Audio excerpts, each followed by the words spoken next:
Tonight, we are very pleased to be able to present Rachel Silber Devlin. She is John Silber's eldest daughter. She grew up in Austin when her father was the Dean of Arts and Sciences at the University of Texas. She then moved to Boston when he became the president at Boston University. After attending Wellesley College, she returned to UT and later came back to Massachusetts where she completed her education. In her book, Snapshots of My Father, John Silber, Rachel recalls growing up in the Silber household and watching her father rise through the ranks of academia to be one of the best known and most profound shapers of educational policy in the nation. We're honored to have us with us tonight. And interviewing us is the LFN Zone as well as the Needham Channel Zone. Matt Robinson is the producer and host of the Writer's Block on the Needham Channel. For the past 30 years, he has taught hundreds of international students at all levels, from kindergarten to college, and currently supports inmates at the Norfolk County Sheriff's Office through courses on writing and entrepreneurial skills. He's a regular correspondent on WBZ Radio, where he discusses food with legendary broadcaster Jordan Rich, who will be here on April 30th. He's also published thousands of articles on a wide range of topics, and also helped many entrepreneurs and not-for-profit organizations with writing and communication projects. And also, in addition to interviewing other authors, he's also an author himself. His book, Lions, Tigers, and Bulldogs, an unofficial guide to the legends and lore of the Ivy League, has inspired many students to apply to college and apparently helped some of them gain admission. So without further ado, let us begin tonight's program. Thank you, Gayon. Thank you, everyone, for coming. Before we start, who has any affiliation with either the BU or UT systems? Yeah, I'm actually a third generation indirectly. This is my mother's father's class of 1940 ring. My late father was a law school 65, and I have a scholarship there in his honor. And I actually went to SED and got both of my education degrees at what was then Wheelock and now and the School of Ed. So it runs deep in the, I was going to bring my grandfather's yearbook, but it's a little delicate, so I left that at home. But it was fun to kind of poke through. Anyway, so this is really gratifying. I love this book, and to have Rachel here is really a treat, and to have everyone else here as well. I understand we're going to start with a presentation before we get into the interview. A quick slideshow. Absolutely.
quite put together. Did your father have something to do with bringing Roger Clemens from Texas? No. No. I remember I was at the UT baseball stadium, and I mean, you can't turn around without seeing his No. number somewhere. So, Yes. all right. Well, anyway, beautiful assembly, really. I'm sure it must be really gratifying to see all that. Well, So, it's one of the nice things about the book is that it has so many pictures. yeah. It has over 200 pictures, and I had so many available. I was able to go through all of the pictures at BU, and narrowing it down to just 200 was difficult. I'm sure. Yeah, I'm sure. Is there a collection at the BU archives? Yes, it's not open to the public at this time, but I was given permission to look through everything. So, what was it like growing up in the Silber household? A large family, very dynamic, and accomplished people. So, Both of my parents were very, expected a lot of us. My dad would say so. My mother just implied that we were expected to do well. They were both brilliant, both of them. And so they just couldn't understand if you weren't applying yourself in at school or anything like that. So, but we were a very warm family. My dad would come home to dinner every night, and we would wait for him, sometimes a long time. But he would come home even if he knew he had to go back to the office for several hours. It just seemed like there was a magnetic pull. It wasn't out of duty or something like that. He just wanted to be there with us for dinner. And then at breakfast, we didn't try to all sit down together, but Pop would be sitting there with his coffee or tea and whipping through several newspapers every morning. And as we would come in and eat and go on to do whatever we were doing. But if you read the paper after him, it would have big holes in it or markings. And if you read it before him, you knew better than to mess it up. So. What were some of some fond memories, and then and what was it like coming from Texas up this way?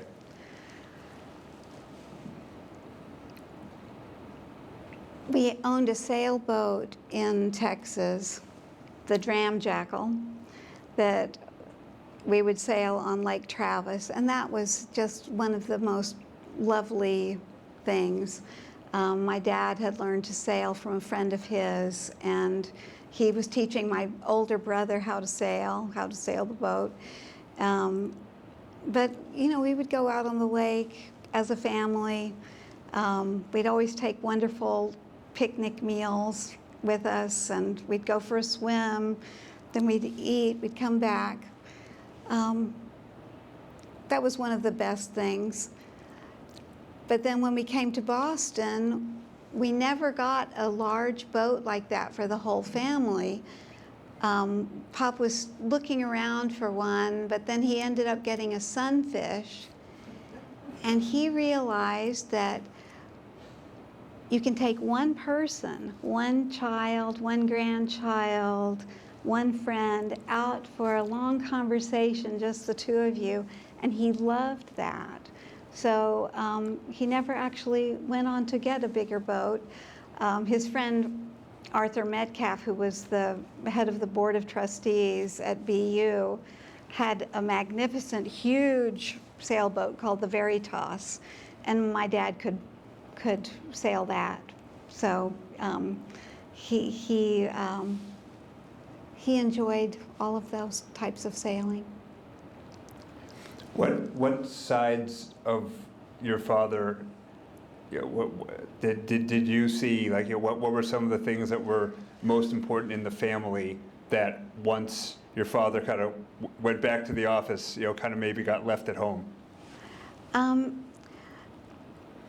Well, one thing, my dad was foremost a teacher, and so he was, in conversation, he would help you formulate your ideas just naturally by asking questions. The Socratic method, it was just, that's how conversations went, dialogue of that type. And he also, for somebody so brainy, he really loved physical labor. And he, on weekends, we would do yard work, and he would teach you how to do each job. He wasn't just a supervisor. He was in there doing it with us and showing us the best way to do it and that sort of thing. So that was something, He also taught me how to waltz and foxtrot. So I taught him how to do the twist. He threw his back out, but it was fun while it lasted. What drew him to educate? Had his family? Did he have educators in your grandparents, or? His mother was a teacher. She started in a one-room schoolhouse in Cameron, Texas, and she was all of, 5'1".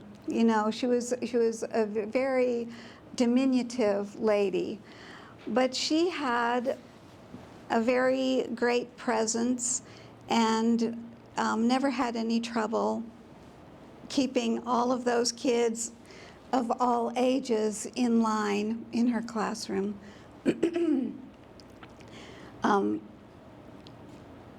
My dad's father was an architect, and he learned, he was his father's assistant, driving around Texas, building buildings. So he started out with an interest in architecture that way, and continued being interested in it for his whole life. He was an honorary member of the Architectural Association of America. So I'm sure he'd be fascinated to see campus these days with all the development they've made. He changed I'm the not landscape of Boston. positive he would have approved of everything. I didn't say approve. I said Yes. I'd be impressed by. I think at least one of the buildings would have wound up in his book, Architecture of the Absurd. Oh, yeah. What we call the Jenga building at BU. The new Science Center? Yeah. Yeah, yeah. Yeah. Yeah, I remember when I was trying to arrange something to honor my dad, the new law school tower was being built, and I got the menu of, naming rights. I said, well, I could either have a bathroom stall or a scholarship, so I went with the scholarship. Good choice. Yeah, it's been gratifying. Yeah. But anyway, so take a girl, see that third one from the left? That's Grandpa's bathroom stall. There you go. Anyway, so the campus is incredible, and I mean, when I was at SED, we had Questrom next door, and I had one class a week in there, and it was just like being, like you had been knighted for a few hours. It's amazing what they've done with the whole neighborhood. It's really It's a beautiful building. and more importantly, great programs. I mean, it's not Yes. just pretty edifices. Thanks in great part to your father, the faculty that he brought and the research developed that he expanded. It's really changed the face of the whole community. I remember when my dad was first hired at BU, he said to the Board of Trustees, "This is the ugliest damn campus I've ever seen." And for years he tried to think of ways that you could somehow sink Commonwealth Avenue and then have a real turf it over, have a real New England campus right there. That just turned out to be impossible. Then he tried to go the other way and turf over the Storrow Drive all the way to the water. That wasn't possible either. But what they've done, the buildings, the adding so many beautiful trees on the Commonwealth Avenue, and it just has changed everything.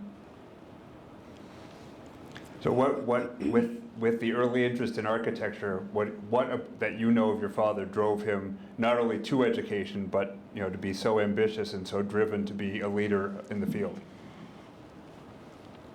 I think that ambition is something that's kind of innate. I think he was born with that. But an early experience when he was about 10 years old, riding a bus in San Antonio, Texas, an elderly black woman got on the bus, and so he stood up to let her have a seat, and some people on the bus yelled at him. And so she walked on back to the back of the bus, but my father was so angry that he just stood there fuming the whole time for the rest of the ride and wouldn't sit down. And I think that he said that was when he realized he was a liberal. And he was a true liberal all his life. Though later when he came to BU, he was often, called a fascist. So what can you do? He believed in freedom of speech, and all of the ways that you figure out what is true is through dialogue, and you choose the most likely truth. You don't ever arrive at the absolute truth. But a job he had when he was a young student was working on the census. And he went around to all kinds of places and saw a lot of really uninhabitable places that people were living in. And he later wrote a paper about how to break the cycle of poverty, and that was so well received that he was asked to be on the commission that created Head Start. And he continued to have an interest in that kind of education, starting young, with nutrition and early education to, change the prospects of people.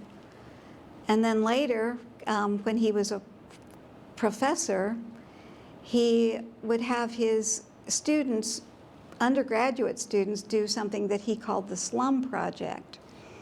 And he would send them out on this special project to go to places that were, urban blight. Go find some urban blight. And then investigate that property. Find out who owns it. Find out what the laws are. Find out if those landlords are fulfilling their obligations to the property, to the town, to the tenants. And that was his idea of activism, not shouting bumper sticker slogans, but actively doing something good.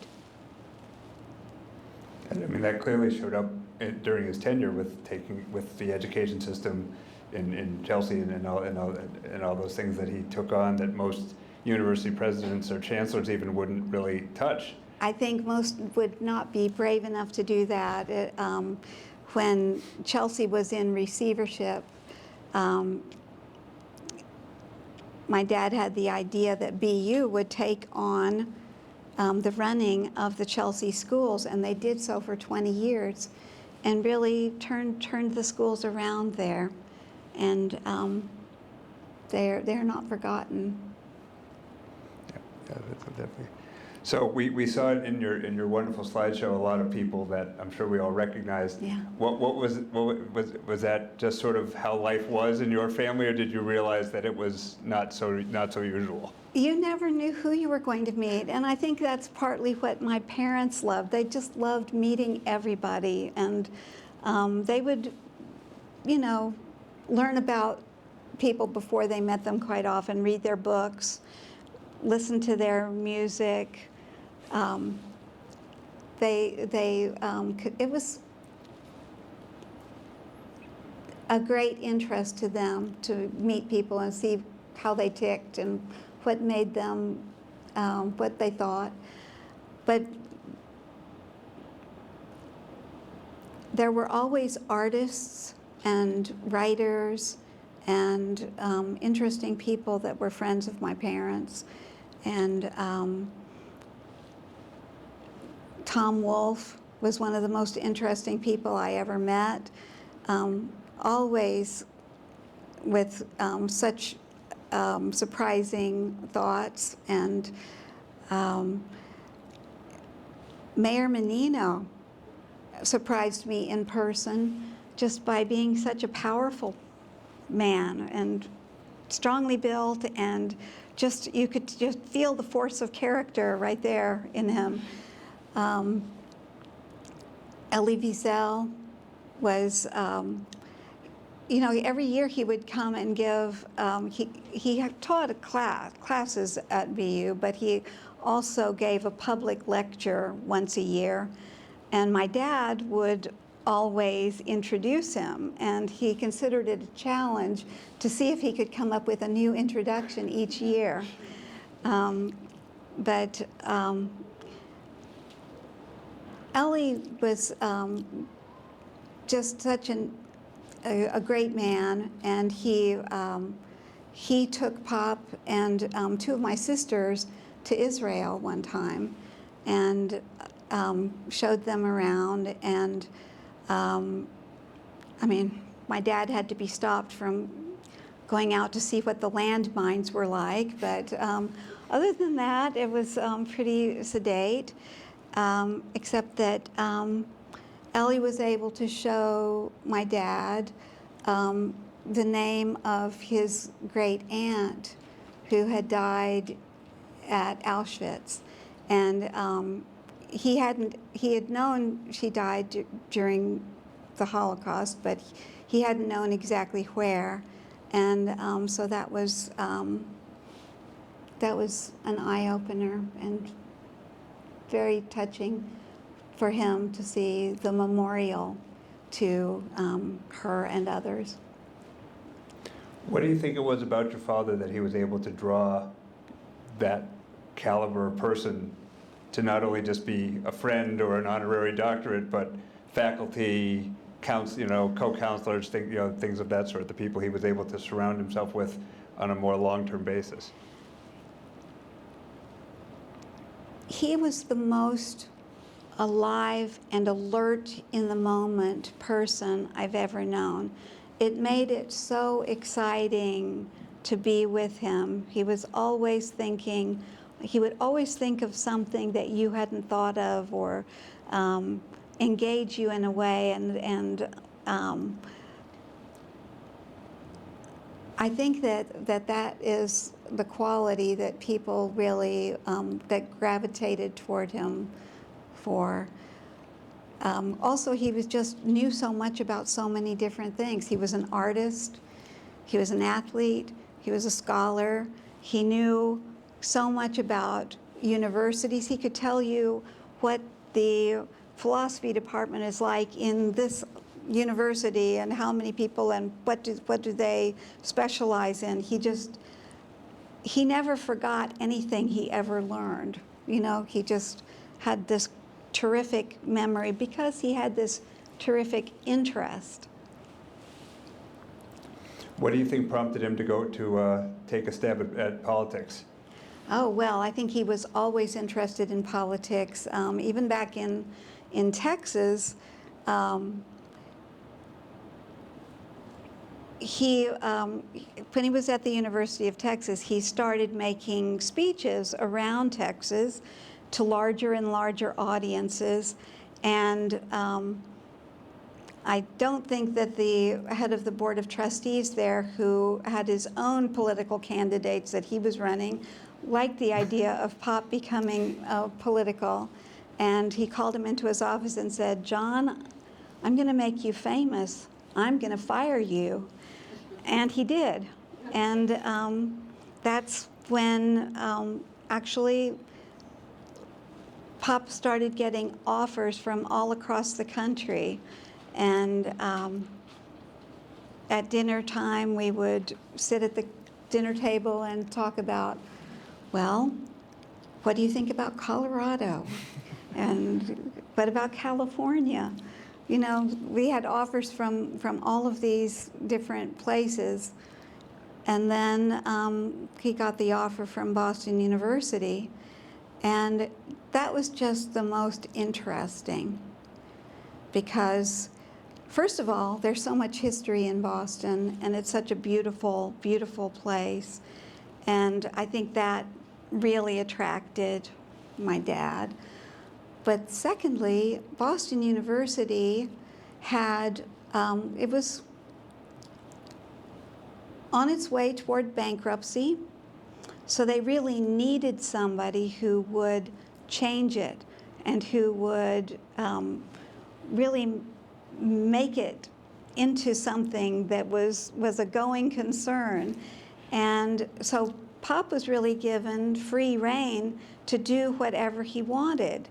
And that's what he really, really relished, was being able to recruit the faculty that he would like and change things and build what he wanted.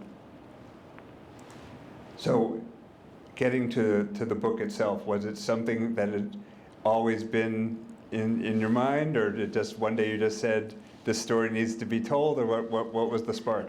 Well, when Pop died, a lot of his friends suggested to me, "Oh, you need to write a book. You know, you've been here all these years. You know all about this." And I just thought, well, how on earth could I ever write this book? If you told the whole story, it would be several volumes, and I just didn't know even how to approach it at first. But then I realized I wrote one essay that turned out to be the first chapter of the book. It just was about the idea that my dad so admired his mother-in-law, which is kind of an unusual thing for a man to do. But the way she was able to build a beautiful life in the Depression, and the way they would travel around Texas when they wanted to go somewhere. They would roll up their bedrolls and take along food, and my granddaddy would strap canisters of gasoline to the outside of the car, and they would just go. And they could do it, and they didn't worry about looking like hicks. They just went, they did it that way, and that way they could afford it. So my dad used that as a model for all of my growing up years.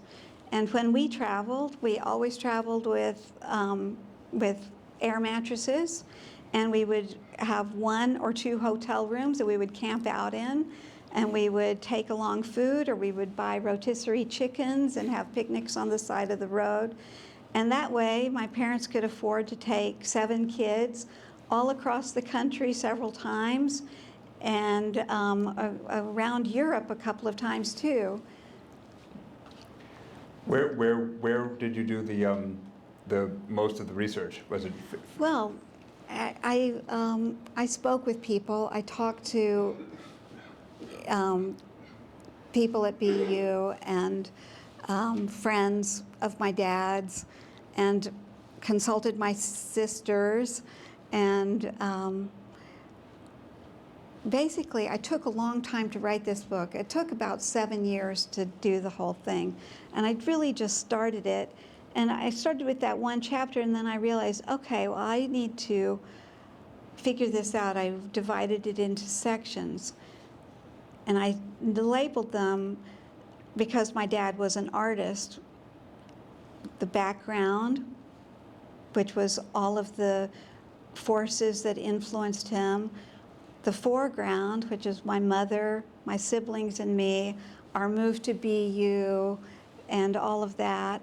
And then the patina, which was like the later years, what he continued to do,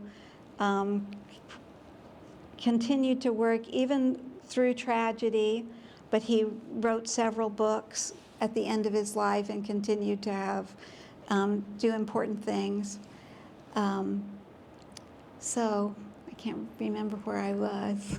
Just the process. Oh, the process. Well, so once I divided it up like that, then each chapter, I realized I could focus on a different aspect of my dad in each chapter, and that way it would build a true picture of him. And I didn't want just a rosy picture, even though it's full of love. I wanted to get the true picture because I was trying to bring him to life, and that's the only way you can do that. What were some of the surprising things that you discovered along the way that might have happened before you were born, or in rooms you weren't in, and things of that nature? Well, I think there were plenty of surprises, but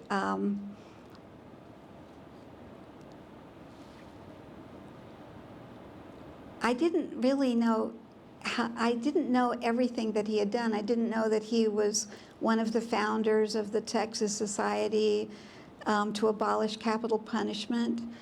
And then here at BU, he gave the green light for the prison education. And we had a wonderful professor named Professor Barker. They called her Ma Barker because she was in charge of the prison education. And when my dad went to one of the graduations, some of these really tough guys said to him, you know, our education has really set us free. But now that we've graduated, what we really need is a master's program. And my dad just said to the vice president, Westling, he said, make it happen. So, you know, things like that, these were stories that I hadn't heard, but that people were able to tell me. Was there a goal you said you wanted to make the complete and honest picture? Yeah. Are there lessons or perspectives that you hope readers come away with that they might not have started with? I think that when you read the whole book, you realize what a man of principle my dad was. You know, he was famous for the Silber shockers, and he would say things that nobody else would say, or that he didn't have a focus group when he was running for office. He just spoke his mind. One time he was quoting Shakespeare, and he said, well, when you've had a good life and you're ripe, it's time to go. And he was paraphrasing Shakespeare, I shouldn't say quoting. And he was accused of wanting to ration health care, but he had to explain that wasn't his point. His point was that health care is always rationed, and it should just be done with more thought, and the young should be prioritized over the very, very old. And then later in life, when my dad was suffering from kidney failure, which for him was very, very painful. They couldn't even find his veins, you know, trying to give him the the treatment. So, but then the doctors offered him a kidney, and my sisters and I were just, you know, joyful. We were so thrilled, but he wouldn't even let us think about it because he knew that there were many younger people on the list waiting for the same kidney, and he wasn't going to take it. So he stuck to his principles because he believed them. It's a lot of lessons in the book that I think people would do well to revisit these days in our world. Yeah. So I'm very, you know, especially having the ties to the school and the memory and growing up here throughout his entire tenure. You know, the book was absolutely wonderful, and it's been wonderful to have you. Thank to have you. all of you. If anyone has any questions for Rachel, please feel free. Otherwise. Don't forget to give your mic to whoever asks questions. Oh, right, yes, I'll have to repeat it. So does anyone have any questions or recollections? Otherwise, or in addition, thank everyone for coming. Joe? I'm looking forward to reading the book, but I'm wondering about your mom raising all those kids and running that household. Did she ever, once you were older, have a career of her own, or? My mother and father had a deal when they were young, and they married when they were 20 years old. She would support him while he was getting his various degrees, and then he would support her, and she could have as many children as she wanted. So they both got what they wanted. And my mother always cooked for an army. You know, she would make the most wonderful meals and huge amounts, and my dad could bring home anybody he wanted to dinner. We always had plenty, and that was just a normal part of life, that he would often bring people home for dinner. I saw many people that I recognized in the pictures that you showed, and I saw, as one of them, I saw Dean Frankel from dental school. And I was thinking that Dr. Silber started a school of dentistry at BU when there wasn't one, and wondering why if you know why he did that, because dental education has not been a financial success in many universities. What drove him to form a very successful dental school? Well, I'll tell you, my sister Martha, shortly before we moved to BU, was hit by a car, and her teeth were very badly damaged. So when we came to BU, one of the things that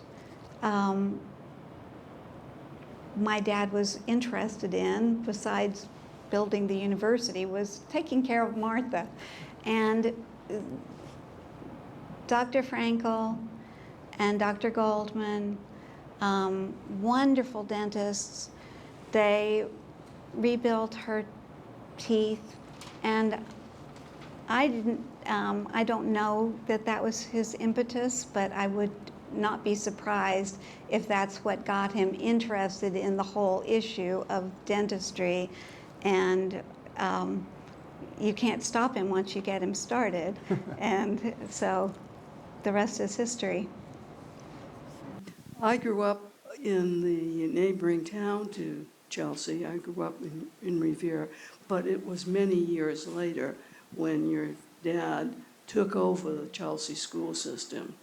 And it was, I'll never forget how he turned that around and how many lives he touched in that community, because they got a real education when he took it over. It was just one of the many remarkable things that he did. I had such great regard for him, and it's wonderful to be here and have you share the personal side and how he got to where he was when he got to be you. Thank you. Oh, I appreciate that so much. Well, I know that he really put his heart into Chelsea, and he was so involved and interested in it, and it was a great project, and it really made a difference. Yeah. Then he became the head of the school board for Massachusetts. And when he was in favor of testing for students, he didn't ever see that as testing the students. He saw it as testing the educational program to see if it was working. He hated the idea of graduating students on into the next class and then out the door without ever delivering the education that they had promised these kids.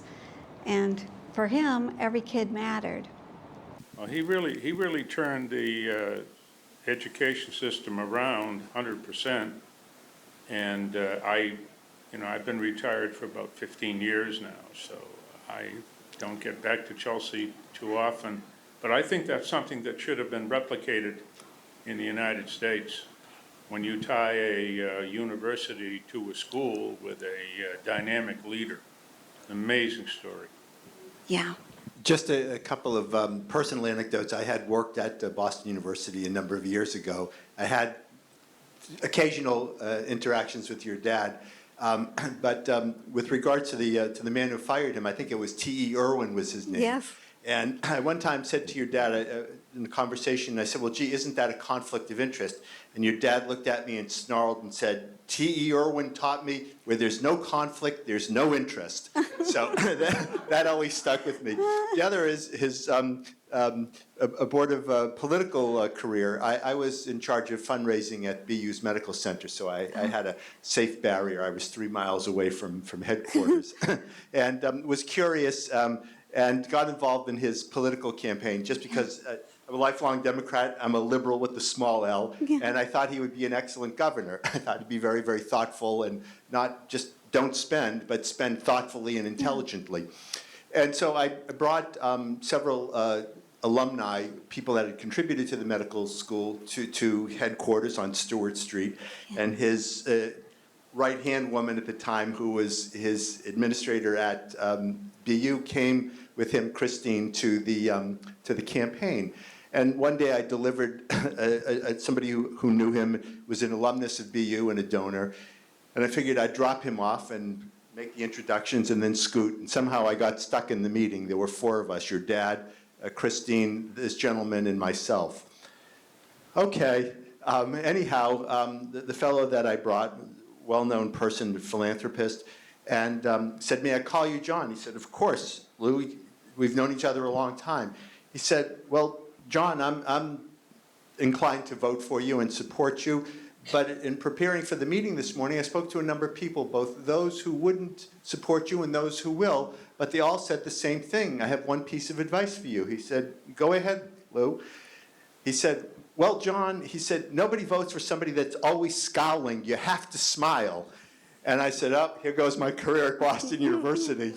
And your dad looked at him with a big smile from ear to ear, and he said, you know, Lou, you're absolutely right. Kathryn tells me that all the time.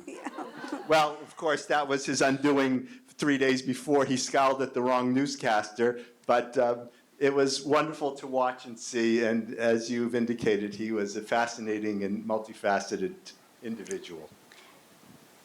And that campaign was a real whirlwind, you know, to be in on it from the ground floor and go to all of the events and so forth. Pier 4. Yeah, well, so many rallies happen to be there, yeah. But there's all kinds of background information in the book about the campaign. Thank you.